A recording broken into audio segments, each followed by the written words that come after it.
Mother's Day is great. Mother's Day is when they, burn my toast and jump on me in bed. And I love it. It makes my heart melt. After 3 years of trying for a baby, we discovered that we were going to have twins. And we were super excited. We were going to have 2 babies.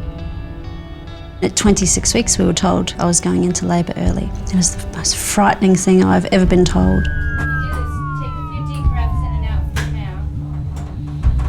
When they were born, we were eager to find out. There was a bit of confusion over what sex they were, because when they're premature, everything is a little bit different. First they called out it was 2 boys, then they called out it was a boy and a girl, and then we noticed the dynamic in the room was quite strained. The doctor turned and said, "Have you chosen a name for your son?" And we said, "Yeah, his name's Jamie." And he just sat on the edge of the bed and said, "Jamie didn't make it, we've lost him." David collapsed next to me. I just grabbed the baby from the doctor and unwrapped him, and I ordered David to get his clothes off and get into bed with me because I wanted as much body heat around this baby as possible because he was cold and I wanted him to be warm and alive. We put his skin against my skin and then I just held him close to my heart. I moved his head so that his ear would be able to hear my heart beating, and cried and cried. So we told him that he had a sister and that her name was Emily and that she was going to be okay and that he needed to look out for her.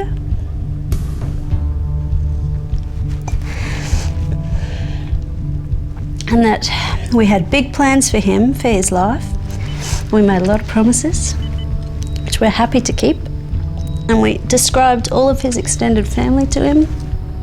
So we're bawling our eyes out and holding him. And then he started to move. And we thought, what? What's happening?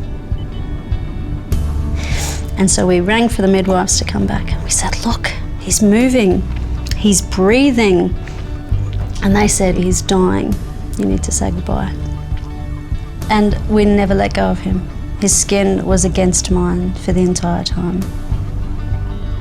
And then he opened his eyes. And he grabbed David's finger, and his tiny fingers only just covered the tip of David's finger, and he held on, and he laid his head back down on my chest and stared at his dad.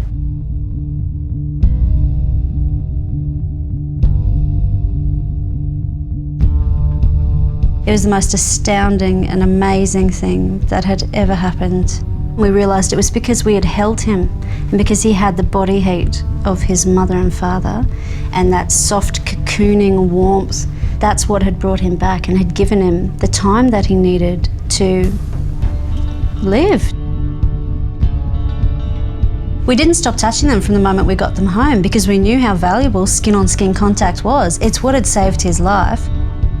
Sometimes when I hug them, I think I'm hugging them a bit too tight because I know how close I came to not having children. The twins are 5 in March. Our lucky little third baby, Charlie, will be 4 in April.